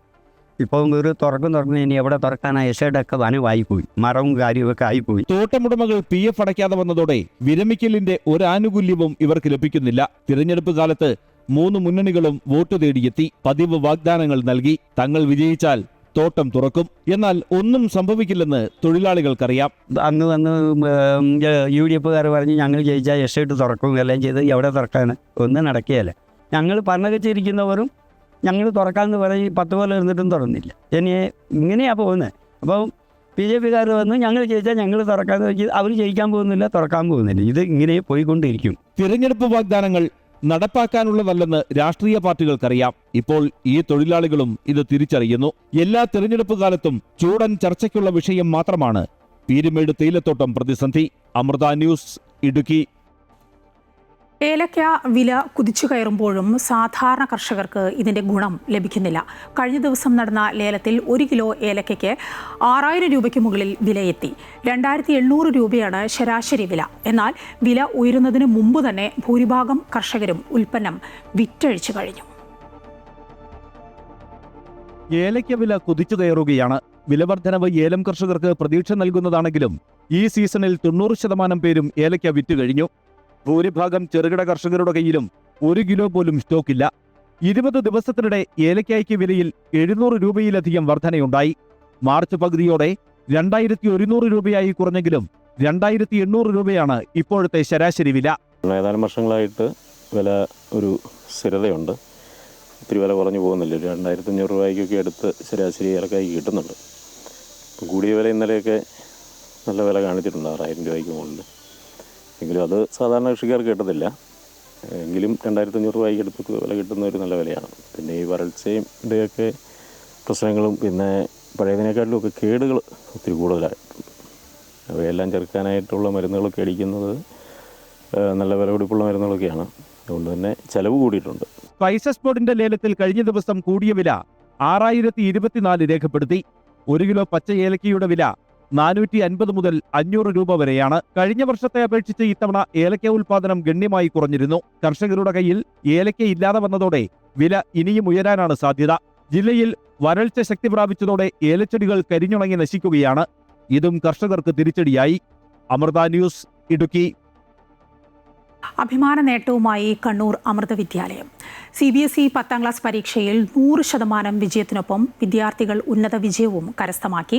പാഠ്യേതര വിഷയങ്ങൾക്കും മൂല്യാധിഷ്ഠിത വിദ്യാഭ്യാസത്തിനും പ്രാധാന്യം നൽകി മികച്ച വിദ്യാർത്ഥികളെ വളർത്തിയെടുക്കുകയാണ് ഈ മാതൃകാ സ്ഥാപനം. പഠനത്തോടൊപ്പം മൂല്യാധിഷ്ഠിത വിദ്യാഭ്യാസം നൽകി പുതുതലമുറയെ വാർത്തെടുക്കുന്നതിൽ ഇത്തവണയും 100 വിജയമാണ് കണ്ണൂർ അമൃത വിദ്യാലയത്തിന്. പരീക്ഷ എഴുതിയ 35 വിദ്യാർത്ഥികളിൽ 13 പേർ 90% മുകളിലും 15 പേർ ഡിസ്റ്റിങ്ഷനും 7 പേർ ഫസ്റ്റ് ക്ലാസും കരസ്ഥമാക്കി. 97.8% മാർക്ക് നേടി ഇന്ദ്രജ ശ്രീജിത്ത് ഒന്നാമതായി. നല്ല പഠനാന്തരീക്ഷമാണ്. ടീച്ചേഴ്സ് എല്ലാം ഭയങ്കര സപ്പോർട്ടീവാണ്. നല്ല സന്തോഷം തോന്നുന്നുണ്ട്. ഇവരെല്ലാം എക്സ്പെക്റ്റേഷൻസ് മീറ്റ് ചെയ്യാൻ കഴിയുന്നതിന് നല്ല സന്തോഷമുണ്ട്. ആദിത്യദേവ് PK 2ാം സ്ഥാനവും 97% മാർക്ക് നേടി നിഹാരിക നിർമ്മൽ 3ാം സ്ഥാനവും കരസ്ഥമാക്കി. ഇംഗ്ലീഷിലും സാമൂഹ്യശാസ്ത്രത്തിലും സാരംഗ് രാജുവും സംസ്കൃതത്തിൽ ഇന്ദ്രജയും സാമൂഹ്യപാഠത്തിൽ ദേവനന്ദും മുഴുവൻ മാർക്കും സ്വന്തമാക്കി. വൈഭവ് അശോക്, സാരംഗ് രാജ്, ദേവനന്ദ് K, അന്വയ്, ആരുഷി കൃഷ്ണ, ഹൃദുൽ, കൗശിക്, മാനവ് കൃഷ്ണ, മീനാക്ഷി സരീഷ്, ആതിര മനോജ് എന്നിവർ 90% മുകളിൽ മാർക്ക് നേടി. കുട്ടികളുടെ എഫേർട്ടും പിന്നെ ഞങ്ങളുടെ എല്ലാവരുടെയും സപ്പോർട്ടും കൊണ്ടാണ് കുട്ടികൾക്ക് ഇത്രയധികം മാർക്സ് വാങ്ങിക്കാൻ സാധിച്ചതെന്ന് നമ്മൾ വിചാരിക്കുന്നു. പിന്നെ അമ്മയുടെ ബ്ലെസ്സിങ്സ് എപ്പോഴും സ്കൂളിനും കുട്ടികൾക്കും എല്ലാം ഉണ്ടാവട്ടെ എന്ന് പ്രാർത്ഥിക്കുന്നു. മൂല്യാധിഷ്ഠിത വിദ്യാഭ്യാസത്തിന് പ്രാധാന്യം നൽകിയുള്ള പഠനത്തിന് പുറമെ അക്കാദമിക് മെന്ററുടെ മാർഗനിർദ്ദേശങ്ങളും വിജയനിലവാരം ഉയർത്താൻ സഹായകരമായി. ടീച്ചേഴ്സിൻ്റെ ഹാർഡ് വർക്ക്, കുട്ടികളുടെ വർക്ക്, പാരൻസിൻ്റെ സപ്പോർട്ട് ഉണ്ടായിരുന്നു. എല്ലാം കൂടിയാണ് ഈ റിസൾട്ട് കൊണ്ടുവരുന്നത്. പിന്നെ ഹെഡ് ഓഫീസിൻ്റെ ഭാഗത്തുനിന്ന് ഒരു അക്കാഡമിക് കോർഡിനേറ്റർ ഉണ്ട്, അക്കാഡമിക് മെൻറ്റർ ഉണ്ട്. എല്ലാറ്റിലും ഉപരിയായിട്ട് അമ്മയുടെ നേരിട്ടുള്ള മേൽനോട്ടമുണ്ട് ഓരോ അമൃത വിദ്യാലയത്തിലും. അവിടുത്തെ സ്റ്റാഫ് കുട്ടികൾ അമ്മയുടെ കരവലയത്തിലാണ്, ആ മടിത്തട്ടിലാണ്. അതുകൊണ്ട് എല്ലാ രീതിയിലും സേഫാണ്. പഠനത്തോടൊപ്പം പാഠ്യേതര വിഷയങ്ങൾക്കും കായിക പരിശീലനത്തിനും മികച്ച പിന്തുണയാണ് സ്ഥാപനം നൽകുന്നത്. തൊഴിലധിഷ്ഠിതവും സാങ്കേതിക നൈപുണ്യം വർദ്ധിപ്പിക്കുക എന്ന ലക്ഷ്യത്തോടെ വിവിധ കർമ്മ പദ്ധതികളും വിദ്യാലയം ആവിഷ്കരിച്ച് നടപ്പിലാക്കുന്നുണ്ട്. അമൃത ന്യൂസ്, കണ്ണൂർ. തൃണമൂൽ കോൺഗ്രസും BJPയും തമ്മിൽ കടുത്ത പോരാട്ടം നടക്കുന്ന ബംഗാളിൽ രണ്ടാം ഘട്ട വോട്ടെടുപ്പിന്റെ പരസ്യ പ്രചരണം ഇന്ന് അവസാനിക്കുകയാണ്. പ്രചാരണം കൊഴുപ്പിക്കാൻ പ്രധാനമന്ത്രി നരേന്ദ്രമോദിയും അമിത്ഷായും ബംഗാളിൽ. മമതാ ബാനർജിക്ക് പിന്തുണ പ്രഖ്യാപിച്ചുകൊണ്ട് രാജ്യത്തെ പ്രതിപക്ഷ കക്ഷി നേതാക്കളും ബംഗാളിൽ പ്രചരണത്തിന് എത്തിയിട്ടുണ്ട്. 142 മണ്ഡലങ്ങളാണ് മറ്റന്നാൾ വിധിയെഴുതുക. ബംഗാളിൽ രണ്ടാം ഘട്ടത്തിൽ വോട്ടെടുപ്പ് നടക്കുന്ന 142 മണ്ഡലങ്ങളിലും പരസ്യപ്രചാരണം ഇന്ന് അവസാനിക്കും. കൊണ്ടും കൊടുത്തും കടുത്ത പ്രചാരണമാണ് സംസ്ഥാനത്ത് തൃണമൂൽ കോൺഗ്രസും BJPയും തമ്മിൽ നടത്തുന്നത്. അവസാന ദിനത്തിൽ BJPയുടെ പ്രചാരണം കൊഴുപ്പിക്കാൻ പ്രധാനമന്ത്രി നരേന്ദ്രമോദിയും അമിത്ഷായും മെഗാ റോഡ് ഷോകൾ നടത്തുന്നുണ്ട്. മമതയുടെ ജംഗിൾ രാജ് ഭരണം അവസാനിപ്പിച്ച് ഇത്തവണ ബംഗാൾ പിടിക്കുമെന്നാണ് BJPയുടെ പ്രഖ്യാപനം. ആദ്യഘട്ട വോട്ടെടുപ്പോടെ തന്നെ വിജയം ഉറപ്പിച്ചുവെന്ന് പ്രധാനമന്ത്രി നരേന്ദ്രമോദി പറഞ്ഞിരുന്നു. അതേസമയം തൃണമൂൽ കോൺഗ്രസിനും മമതാ ബാനർജിക്കും പിന്തുണ പ്രഖ്യാപിച്ച് അരവിന്ദ് കെജ്രിവാൾ, തേജസ്വി യാദവ് തുടങ്ങി രാജ്യത്തെ പ്രധാനപ്പെട്ട പ്രതിപക്ഷ കക്ഷി നേതാക്കളെല്ലാം ബംഗാളിലെത്തിയിട്ടുണ്ട്. BJPക്ക് മുൻപിൽ കീഴടങ്ങില്ലെന്നും ഇത്തവണയും ഭരണ തുടർച്ചയുണ്ടാകുമെന്നുമാണ് മുഖ്യമന്ത്രി മമതാ ബാനർജിയുടെ പ്രതികരണം. രണ്ടാം ഘട്ടത്തിൽ കൊൽക്കത്ത, ഹൗറ, നോർത്ത് സൗത്ത് 24 പർഗാനസ്, ഹൂഗ്ലി തുടങ്ങി 7 ജില്ലകളിലെ 142 മണ്ഡലങ്ങളാണ് ജനവിധി രേഖപ്പെടുത്തുക. മുഖ്യമന്ത്രി മമതാ ബാനർജി, പ്രതിപക്ഷ നേതാവ് സുവേന്ദു അധികാരി തുടങ്ങിയ പ്രമുഖർ രണ്ടാം ഘട്ടത്തിൽ ജനവിധി തേടും. ആദ്യഘട്ടത്തിൽ 93% പോളിംഗ് രേഖപ്പെടുത്തിയിരുന്നു. അമൃത ന്യൂസ്, ന്യൂഡൽഹി. വമ്പൻ താരങ്ങൾ അഭിനയിക്കുന്നതുകൊണ്ടല്ല പേട്രിയറ്റ് വലിയ ചിത്രം ആകുന്നതെന്നും ചിത്രത്തിന്റെ കഥ താരങ്ങളെ ആവശ്യപ്പെടുന്നുണ്ടെന്നും ഫഹദ് ഫാസിൽ. മമ്മൂട്ടിയും മോഹൻലാലും ഒന്നിക്കുന്ന മഹേഷ് നാരായൺ സംവിധാനം ചെയ്ത പേട്രിയറ്റിൽ പ്രധാന കഥാപാത്രത്തെ അവതരിപ്പിക്കുന്ന ഫഹദ് ഫാസിൽ അമൃത ന്യൂസിൽ ചിത്രത്തിന്റെ വിശേഷങ്ങൾ പങ്കുവയ്ക്കുകയാണ്.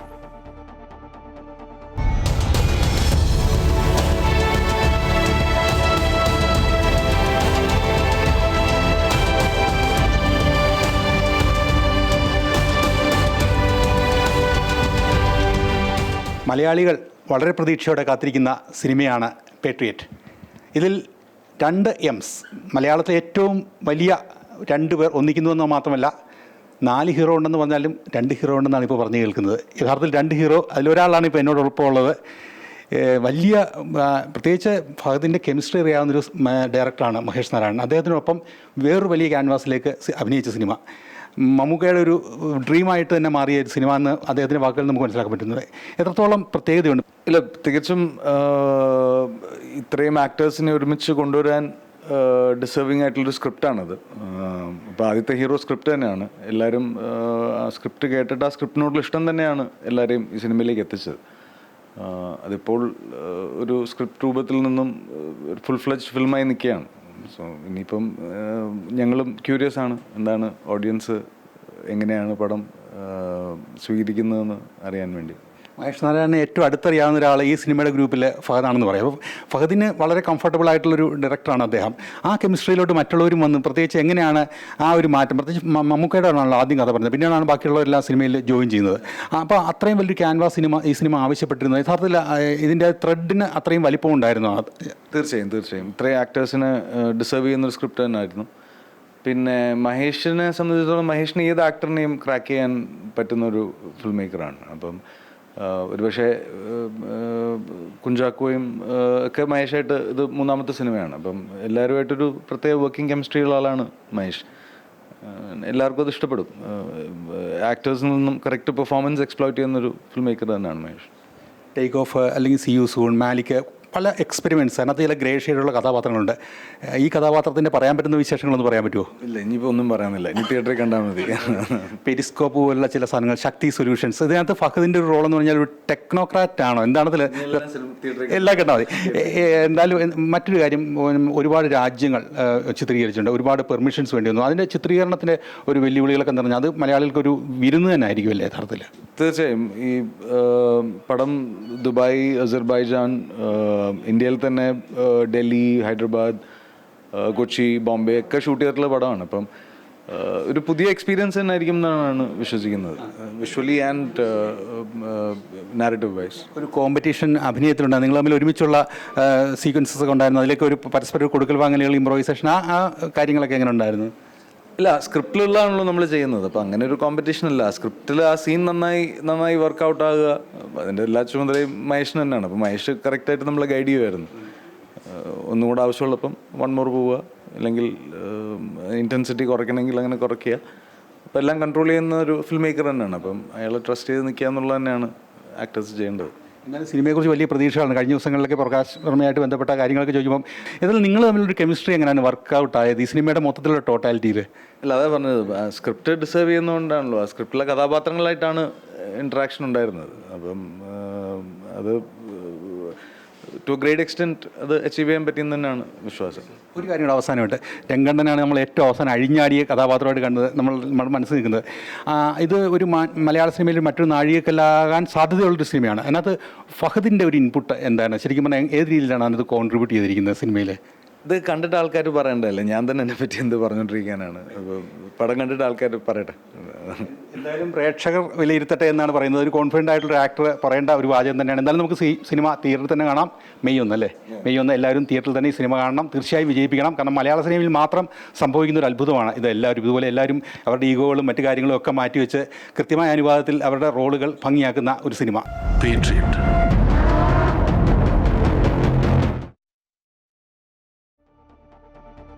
മറ്റു വാർത്തകളിലേക്ക്. കാസർഗോഡ് നീലേശ്വരം മാർക്കറ്റ് 2ആയി വിഭജിക്കുന്ന ദേശീയപാത വികസനത്തിന് എതിരെ ജനകീയ സമരം ശക്തമാവുകയാണ്.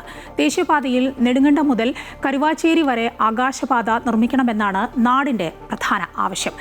DPR മാറ്റിമറിച്ചതിലടക്കം പ്രതിഷേധിച്ചുകൊണ്ടുള്ള മാർക്കറ്റ് ജംഗ്ഷനിലെ ജനകീയ സമരം 1 മാസം പിന്നിട്ട് കഴിഞ്ഞു. നീലേശ്വരം മാർക്കറ്റ് ജംഗ്ഷനിൽ വിവിധ ആവശ്യങ്ങൾക്കായി എത്തുന്ന ആയിരങ്ങളെ ദുരിതത്തിലാക്കുന്നതാണ് മൺമതിൽ തീർത്തുകൊണ്ടുള്ള ദേശീയപാത വികസനം. ടൗണിനെ 2ആയി വിഭജിക്കുന്നതാണ് നിലവിലെ റോഡ് നിർമ്മാണം. കൂടാതെ നീലേശ്വരത്തിന്റെ മുഖഛായയായ രാജാ റോട്ടിലേക്കുള്ള പ്രവേശനം, ടൗൺ വികസനം, ആയിരങ്ങളായ വ്യാപാരി സമൂഹത്തിന്റെ കച്ചവടങ്ങൾ എന്നിവയ്ക്ക് വലിയ തിരിച്ചടിയേകുന്ന ദേശീയപാത നിർമ്മാണത്തിനെതിരെ ജനകീയ സമരം ശക്തമായിട്ട് 1 മാസം പിന്നിട്ടു. മൺമതിൽ പൊളിച്ച് ആകാശപാത നിർമ്മിക്കുക എന്നതാണ് നീലേശ്വരം ടൗണിൽ നിന്ന് ഉയരുന്ന മുദ്രാവാക്യം. മണ്ണ് നിറച്ച് ഇരുഭാഗങ്ങളും കെട്ടിയുയർത്തിക്കൊണ്ട് ടൗൺ 2ആയി വിഭജിക്കുന്ന എംബാങ്ക്മെന്റ് പൊളിച്ചുമാറ്റി ദേശീയപാതയിൽ നെടുങ്കണ്ട മുതൽ കരുവാച്ചേരി വരെ ആകാശപാത നിർമ്മിക്കണമെന്നാണ് സമരസമിതി മുന്നോട്ട് വയ്ക്കുന്ന ആവശ്യം. ജനങ്ങളെയും വ്യാപാര നീക്കങ്ങളെയും വലിയ രീതിയിൽ ദുരിതത്തിലാക്കുന്ന നിർമ്മാണത്തിനെതിരെ നഗരസഭാ അധികൃതർ നേരത്തെ കണ്ണടച്ചതോടെയാണ് ജനകീയ സമരം നീലേശ്വരത്ത് തുടങ്ങിയത്. DPR മാറ്റിമറിച്ചുകൊണ്ടുള്ള നിർമ്മാണമാണ് മാസങ്ങളായി ഇവിടെ നടക്കുന്നതെന്ന് സമരസമിതി ആരോപിച്ചു. സാധാരണക്കാരായ ജനങ്ങൾ ഒരു ഗതിയും ഇല്ലാത്ത ഒരു സമയത്താണ് ഈ സമരത്തിലേക്ക് ഇറങ്ങേണ്ടി വന്നത്. നമ്മൾ ഈ സമരം എന്ത് ആവശ്യത്തിനാണോ തുടങ്ങി വെച്ചിട്ടുള്ളത്, ആകാശപാത, അതായത് നീലേശ്വരം നെടുങ്കണ്ട മുതൽ കരുവാച്ചേരി വരെയുള്ള മേഖലയിൽ ആദ്യത്തെ DPRൽ ആകാശപാതയായിരുന്നു. ആ ആകാശപാത തന്നെ വേണം എന്നാണ് ഞങ്ങളുടെ ആവശ്യം. ദേശീയപാതയിലെ പഴയ പാലം പൊളിച്ചു മാറ്റാതെയാണ് നിലവിലെ നിർമ്മാണങ്ങൾ പുരോഗമിക്കുന്നതെന്നതും വിരോധാഭാസമാണ്. കിഴക്കൻ മലയോര മേഖലയിലേക്കും തീരദേശമായ കോട്ടപ്പുറം, ഓർച്ച പ്രദേശങ്ങളിലേക്കും പോകാൻ വഴിയില്ലാത്ത അവസ്ഥയാണ്. അമൃത ന്യൂസ്, കാസർഗോഡ്. കോഴിക്കോട് മുക്കം ഇരുവഴിഞ്ഞിപ്പുഴയിൽ നീർനായയുടെ ആക്രമണത്തിൽ 3 പേർക്ക് പരിക്കേറ്റു. തുമ്പോണക്കടവിൽ കുളിക്കാനിറങ്ങിയവർക്കാണ് നീർനായയുടെ കടിയേറ്റത്. പുഴയിൽ നീർനായയുടെ ശല്യം രൂക്ഷമാണെന്നാണ് നാട്ടുകാർ പറയുന്നത്. പെരുമ്പമ്പ് കരിമ്പ് ഉന്നതിയിലെ ഖദീജ, കഞ്ഞിരമുഴി മുളന്തോട്ടത്തിൽ ആദിദേവ്, ബന്ധുവീട്ടിലെത്തിയ ഏടലമ്പാട്ട് സ്വദേശി ഫിദൽ അഹമ്മദ് എന്നിവർക്കാണ് പരിക്കേറ്റത്. കാലിനുൾപ്പെടെ ആഴത്തിലാണ് ഇവർക്ക് പരിക്കേറ്റത്. പരിക്കേറ്റവർ Mukkam community health centre, Kozhikode medical college എന്നിവിടങ്ങളിൽ ചികിത്സ തേടി. ഞങ്ങൾ അലക്കി ഇങ്ങോട്ട് കയറി പോരാനാ വിചാരിച്ചത്. അപ്പൊ മോന് ചെറുതാ, മോന് പറഞ്ഞ മോളിരുന്ന് കാല് താഴോട്ട് വെച്ചതാ. അപ്പോൾ എന്തോ അവനെ വലിച്ചെന്നാ പറഞ്ഞത്. നോക്കുമ്പോൾ കാലിന് കടിച്ചിട്ടുണ്ട്. അപ്പോൾ ഇതിന് ഞങ്ങൾ ഇറങ്ങി, എല്ലാ കുട്ടികളൊക്കെ അങ്ങോട്ട് വെള്ളത്തിന്റെ അടുത്താണ്, പക്ഷെ ഇറങ്ങിയിട്ടില്ല വെള്ളത്തിലേക്ക്. ഇവരെല്ലാവരും അതിന് കണ്ട് ഞങ്ങൾ ഇങ്ങോട്ട് ഇറങ്ങി ഓടിയപ്പോഴത്തേക്കും അതിങ്ങോട്ട് പാറിന്റെ മുകളിലേക്ക് കയറി വന്ന് ഞങ്ങളെല്ലാവരും സാധാരണ കണ്ടിരുന്നു. പിന്നെ കുട്ടീനെയും കൊണ്ട് ഞങ്ങൾ വേഗം ഹോസ്പിറ്റലിൽ പോവുകയും പിന്നെ കോളേജിലേക്ക് പോകാൻ പറയുകയാണ് ചെയ്തത്. വേനൽ കടുത്തതോടെ പ്രദേശവാസികൾ കുളിക്കാനും അലക്കാനുമടക്കം പുഴയിൽ എത്താറുണ്ട്. എന്നാൽ ഇപ്പോൾ പുഴയിൽ ഇറങ്ങുവാനാവാത്ത സാഹചര്യമാണെന്ന് നാട്ടുകാർ പറയുന്നു. പ്രശ്നം വെച്ചാൽ പുഴയിൽ ഇറങ്ങാൻ പറ്റൂല. ഇറങ്ങണമെന്നില്ല, പക്ഷെ അത് കരയ്ക്ക് കയറുന്നുണ്ട്. ഇന്നലെ കരയ്ക്കെന്നാണ് ആ കുട്ടീനെ കടിച്ചത്. ഞാൻ ഇന്നലെ പോയി ബക്കറ്റിൽ വെള്ളം കോരി കരക്കിൽ വെച്ചിട്ടാണ് തുണി തിരുമ്പിയത്. തുമ്പോണക്കടവിൽ നേരത്തെ ഉണ്ടായിരുന്ന കുളിക്കടവ് തീരം കെട്ടി സംരക്ഷിക്കുന്നതിന്റെ ഭാഗമായി പൊളിച്ചിരുന്നു. ഇതോടെയാണ് കുളിക്കടവിൽ ഇറങ്ങുവാനാവാത്ത സാഹചര്യം ഉണ്ടായതെന്ന് നാട്ടുകാർ പറയുന്നു. ഇങ്ങനത്തെ കടവൊന്നല്ല ഇനി ഇവിടെ, നല്ലൊരു കുളിക്കടവ് ഇനി ഇവിടെ. അതൊക്കെ കെട്ടി നാശാക്കി ഇവിടെയൊക്കെ പൊളിച്ചിട്ടാണ് ചെയ്തത്. അല്ലാണ്ട് നല്ലൊരു കുളിക്കടവ് ഇതുവരെ ഉണ്ടാക്കാൻ നഗരസഭയ്ക്ക് കഴിഞ്ഞില്ല. ഇരുവഴിഞ്ഞിപ്പുഴയിലെ വിവിധ കടവുകളിലും നീർനായയുടെ ആക്രമണം മുമ്പും ഉണ്ടായിട്ടുണ്ട്. എന്നാൽ നഗരസഭാ അധികൃതർ യാതൊരു നടപടിയും സ്വീകരിക്കുന്നില്ലെന്നും നാട്ടുകാർ ആരോപിക്കുന്നു. അമൃത ന്യൂസ്, കോഴിക്കോട്. തിരുവനന്തപുരത്ത് കാൽനട യാത്രക്കാരെ ഇടിച്ചു തെറിപ്പിച്ച് ബൈക്ക് നിർത്താതെ പോയ സംഭവത്തിൽ അപകടത്തിൽ പരിക്കേറ്റ വയോധിക മരിച്ചു. വെള്ളനാട് സ്വദേശി ഗീതയാണ് മരിച്ചത്. മെഡിക്കൽ കോളേജിൽ ചികിത്സയിൽ തുടരവെയാണ് മരണം. അപകടത്തിൽ പരിക്കേറ്റ മറ്റൊരു വയോധിക ചികിത്സയിലാണ്. ബൈക്ക് ഓടിച്ച നിതിൻ കൃഷ്ണയെ പോലീസ് അറസ്റ്റ് ചെയ്തു. ഇന്നലെ പുലർച്ചെ പ്രഭാത സവാരിക്ക് ഇറങ്ങിയ ഇരുവരെയും ബൈക്ക് ഇടിച്ചു തെറിപ്പിക്കുകയായിരുന്നു. തൃശൂർ മുണ്ടത്തിക്കോട് വെടിക്കെട്ട് അപകടത്തിൽ മരിച്ചവരുടെ കുടുംബാംഗങ്ങൾക്ക് റീഗൽ ജ്വല്ലേഴ്സിന്റെ ചാരിറ്റബിൾ ട്രസ്റ്റായ Regal relief and charitable foundation 1 ലക്ഷം രൂപ വീതം സാമ്പത്തിക സഹായം പ്രഖ്യാപിച്ചു. സമൂഹത്തോടുള്ള ഉത്തരവാദിത്വവും കടപ്പാടും മുൻനിർത്തിക്കൊണ്ടാണ് സാമ്പത്തിക സഹായം നൽകുന്നത്. മരിച്ചവരുടെ കുടുംബത്തിന് സഹായം ആശ്വാസകരമാകുമെന്ന് റീഗൽ ജ്വല്ലേഴ്സ് മേധാവി വിപിൻ ശിവദാസ് പറഞ്ഞു.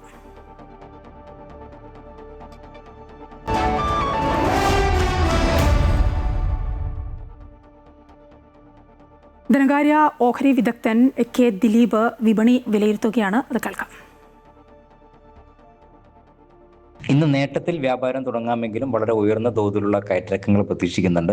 കഴിഞ്ഞ ആഴ്ചയിലും വലിയ തോതിലുള്ള കയറ്റിറക്കങ്ങൾ വിപണിയിൽ പ്രകടമായിരുന്നു. മാത്രമല്ല വ്യാപാരം നഷ്ടത്തിൽ അവസാനിപ്പിക്കുകയും ചെയ്തു. തുടർച്ചയായി 2 ആഴ്ചയുണ്ടായ നേട്ടത്തിന് ശേഷമാണ് കഴിഞ്ഞ ആഴ്ച വിപണിയിൽ നഷ്ടത്തിൽ വ്യാപാരം അവസാനിപ്പിച്ചത്. US ഇറാൻ തമ്മിലുള്ള വെടിനിർത്തൽ പ്രാബല്യത്തിൽ വന്നെങ്കിൽ കൂടിയും ഹോർമൂസ് ഗതാഗതം പൂർണ്ണമായും സുഗമമാകാത്തതും അതിനെ ചൊല്ലിയുള്ള അസ്വസ്ഥതകൾ നിലനിൽക്കുന്നതുമാണ് ഇപ്പോഴത്തെ വിപണിയെ ഒലിക്കുന്ന പ്രധാനപ്പെട്ട ഒരു ഘടകം. വരും ദിവസങ്ങളിലും അതിൽ ഏതെങ്കിലും തരത്തിലൊരു പുരോഗതി ഉണ്ടാവുകയാണെങ്കിൽ അതിനനുസരിച്ചുള്ള ഒരു മാറ്റം വിപണിയിൽ ഉണ്ടാവുകയും ചെയ്യും. വിദേശ നിക്ഷേപ സ്ഥാപനങ്ങൾ തുടരുന്ന വലിയ തോതിലുള്ള വിൽപ്പനയും വിപണിയിലെ വീഴ്ചയ്ക്ക് കാരണമാവുന്നുണ്ട്. ഡോളർ വിലയിൽ ഡോളറുമായി താരതമ്യപ്പെടുത്തുമ്പോൾ ഇന്ത്യയുടെ രൂപയുടെ മൂല്യത്തിലുണ്ടായിട്ടുള്ള ഇടിവും ക്രൂഡ് ഓയിൽ വിലയിൽ ഉണ്ടാകുന്ന വർധനവുമെല്ലാം കഴിഞ്ഞ ആഴ്ചത്തെ വിപണിയിലെ വീഴ്ചയ്ക്ക് സ്വാധീനിക്കുകയും ചെയ്തു. മറ്റൊന്ന് കമ്പനികളുടെ പ്രവർത്തന ഫലങ്ങളാണ്. കഴിഞ്ഞ ദിവസങ്ങളിൽ പുറത്തു വന്ന പ്രവർത്തന ഫലങ്ങൾക്കൊന്നും വിപണിയെ വേണ്ട രീതിയിൽ സ്വാധീനിക്കാനായില്ല. വാർത്തകൾ നോക്കാം. കോഴിക്കോട് കക്കോടി മൂരിക്കരയിൽ ഇന്നലെ സംസ്ഥാനതല കൈകൊട്ടിക്കളി മത്സരം നടന്നു. മത്സരത്തിൽ 12 ടീമുകളാണ് മാറ്റുരച്ചത്.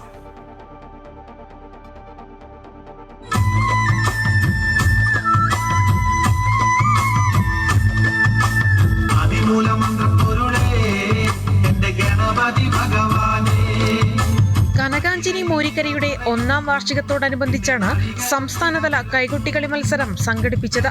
18 ടീമുകൾ പങ്കെടുത്ത മത്സരം കാണികൾക്കും ആവേശമായി.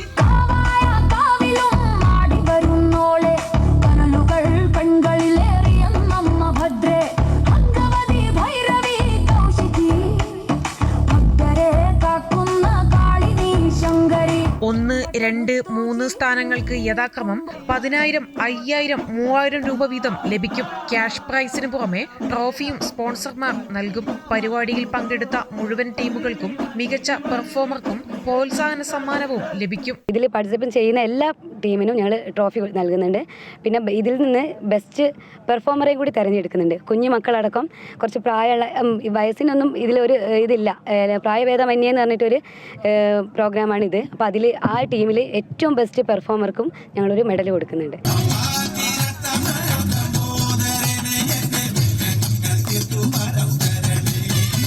തിരുവനന്തപുരം മുതൽ കാസർഗോഡ് വരെയുള്ള ടീമുകൾ പരിപാടിയിൽ മാറ്റുരയ്ക്കുന്നുണ്ട്. കോഴിക്കോട് ജില്ലയിൽ തന്നെ ഇത്തരമൊരു കൈകൊട്ടിക്കളി മത്സരം സംഘടിപ്പിക്കുന്നത് ആദ്യമായാണെന്ന് സംഘാടകർ പറയുന്നു. നൃത്തമേഖലയിലടക്കം കഴിവ് തെളിയിച്ച രേണുക, മണിക്കുട്ടൻ, ലെന സതീഷ് കുമാർ, അനാമിക എന്നിവരാണ് വിധികർത്താക്കളായി എത്തിയത്. കനകാഞ്ചിനി മൂരിക്കരയിലെ അംഗങ്ങൾ നിരവധിയിടങ്ങളിൽ ഇതിനോടകം കൈകൊട്ടിക്കളി അവതരിപ്പിച്ചിട്ടുണ്ട്. സംഘടനയുടെ 1ാം വാർഷികത്തിന്റെ ഭാഗമായാണ് തങ്ങളുടെ പ്രദേശത്തും കൈകൊട്ടിക്കളി ഒരു മത്സരമായി നടത്തിയാലോ എന്ന ചിന്ത അംഗങ്ങളിൽ ഉണ്ടായത്. മക്കളുടെ ആഗ്രഹത്തോടൊപ്പം രക്ഷിതാക്കളും നാട്ടുകാരും കൂടി ചേർന്നപ്പോൾ പരിപാടി കളറായി.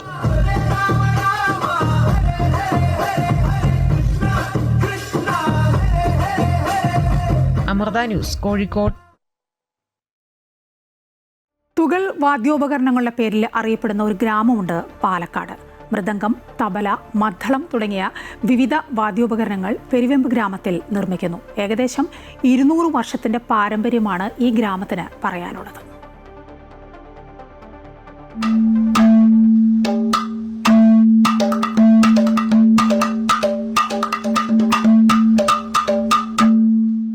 തുകൽ വാദ്യങ്ങളുടെ മേളത്തോടെയാണ് പെരുവെമ്പ് ഗ്രാമം ഉണരുന്നത്. മൃദംഗവും തബലയും മദ്ദളവും തുടങ്ങിയ തുകൽ വാദ്യങ്ങൾ ഈ ഗ്രാമത്തിൽ ഉണ്ടാക്കുന്നുണ്ട്. ഉപകരണങ്ങളുടെ നിർമ്മാണം പൂർത്തിയാക്കാൻ 2 മാസം മുതൽ 3 മാസം വരെ എടുക്കും. ഉചിതമായ മരം തിരഞ്ഞെടുക്കുന്നതിലൂടെയാണ് നിർമ്മാണത്തിന്റെ ആരംഭം. പിന്നീട് 1 മാസത്തേക്ക് ഉണങ്ങിയ ശേഷം ഉളി ഉപയോഗിച്ച് പൊള്ളയാക്കുന്നു. പശുവിന്റെ തോൽ എരുമയുടെയോ ആടിന്റെയോ തോലുമായി സംയോജിപ്പിച്ചാണ് നിർമ്മാണം. പുതിയ മദ്ദളം ഉണ്ടാക്കുകയാണെന്ന് വെച്ചാൽ ഒരു 5-6 മാസം വേണ്ടി വരും. അതായത് നമ്മൾ പുതിയ മരം എടുത്ത് കടഞ്ഞ് ലേത്തി കൊണ്ടുപോയി കടഞ്ഞ് ബോർ ചെയ്ത് കൊണ്ടുവന്ന് അത് 2 വട്ടം ഉണ്ടാക്കി അതിന് ഉണക്കാൻ വെച്ച് അതിന് വാറ് വെട്ടി പിന്നെ കാണി കുത്തി ചോറിട്ട്, അതായത് നമ്മൾ ഒരു പുതിയ മദ്ദളത്തിലേക്ക് മാത്രം ചെയ്യുകയാണെന്ന് വെച്ചാൽ 2-3 മാസത്തിൻ്റെ ഉള്ളിൽ തീരും. പക്ഷെ നമ്മൾ അത് മാത്രം ചെയ്യില്ല, വേറെ റണ്ണിങ് വർക്കുകൾ വന്നുകൊണ്ടിരിക്കുമല്ലോ. അപ്പോൾ അതൊക്കെ ചെയ്യും. അതുകൊണ്ടാണ് സമയമാവുന്നത്. വാദ്യോപകരണങ്ങൾ വാങ്ങുന്നതിനായി നിരവധി പേർ ഈ ഗ്രാമത്തിൽ എത്താറുണ്ട്. വലിയ കായികാധ്വാനം കൂടി ആവശ്യപ്പെടുന്ന തൊഴിലാണിത്. അതുകൊണ്ട് തന്നെ ആവശ്യക്കാർ ഏറെയുണ്ടെങ്കിലും വാദ്യോപകരണം നിർമ്മിക്കുന്നതിന് ചുരുക്കം ആളുകളെ ഇപ്പോൾ ഉള്ളൂ. ആവശ്യക്കാർ കൂടുതലാണ്, നിർമ്മിക്കുന്ന ആൾക്കാരാണ് കുറവ്. ആവശ്യക്കാർ കൂടുതലാണ്, കാരണം ഒത്തിരി ഏറെ വന്ന ഒരു 10,000-3000 പേരുണ്ടെങ്കിൽ അല്ലെങ്കിൽ ഒരു 1500 പേര് മദ്ദളക്കാരുണ്ടെങ്കിൽ പോലും അത് നിർമ്മിക്കുന്ന ആൾക്കാർ കുറവാണ്.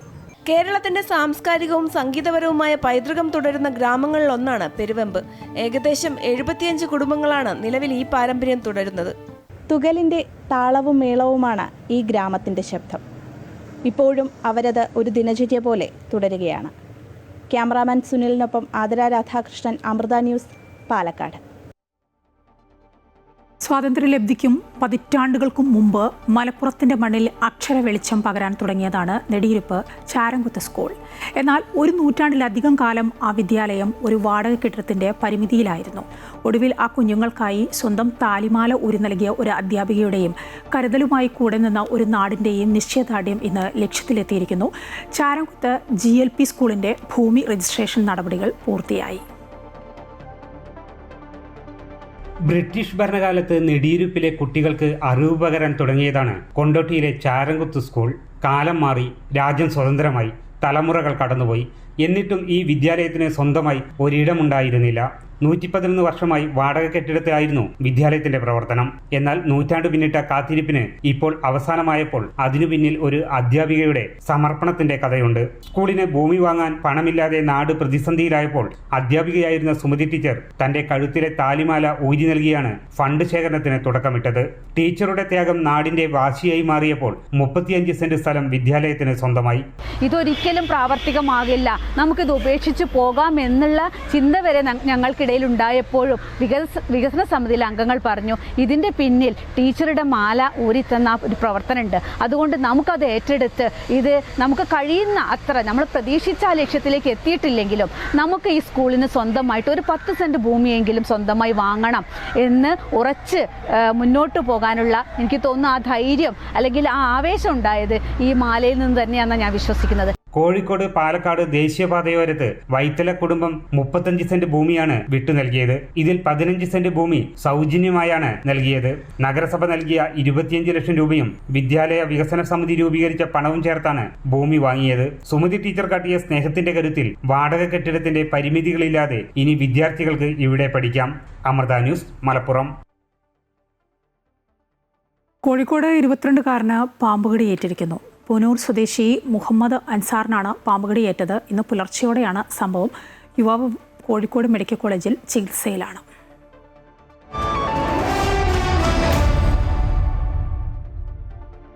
IPL സൂപ്പർ ഓവറിൽ ലക്നൗ സൂപ്പർ ജയൻസിനെ തോൽപ്പിച്ച് കൊൽക്കത്ത നൈറ്റ് റൈഡേഴ്സ്. നിശ്ചിത 20 ഓവറിൽ ഇരു ടീമുകളുടെയും സ്കോർ 155 റൺസിൽ അവസാനിപ്പിച്ചതോടെയാണ് മത്സരം സൂപ്പർ ഓവറിലേക്ക് നീണ്ടത്. ജയത്തോടെ കൊൽക്കത്ത 8ാം സ്ഥാനത്തേക്ക് എത്തി. ലക്നൗ അവസാന സ്ഥാനത്തുമായി. IPL ഇന്ന് ഡൽഹി ക്യാപിറ്റൽസും റോയൽ ചലഞ്ചേഴ്സ് ബാംഗ്ലൂരുവും തമ്മിൽ ഏറ്റുമുട്ടും. വൈകിട്ട് 7:30 മുതൽ ഡൽഹി അരുൺ ജെയ്റ്റ്ലി സ്റ്റേഡിയത്തിലാണ് മത്സരം നടക്കുക. 7 കളികളിൽ 5ലും ജയിച്ച് 2ാം സ്ഥാനത്താണ് ബംഗളൂരു. 7 കളികളിൽ 4ലും തോറ്റ ഡൽഹി 7ാം സ്ഥാനത്തുമാണ്. ഗുഡ് മോർണിംഗ് കേരളം പൂർണ്ണമാവുകയാണ്. കൂടുതൽ വാർത്തകൾ കാണാം ഞങ്ങളുടെ യൂട്യൂബ് ചാനൽ സന്ദർശിക്കുക. നമസ്കാരം.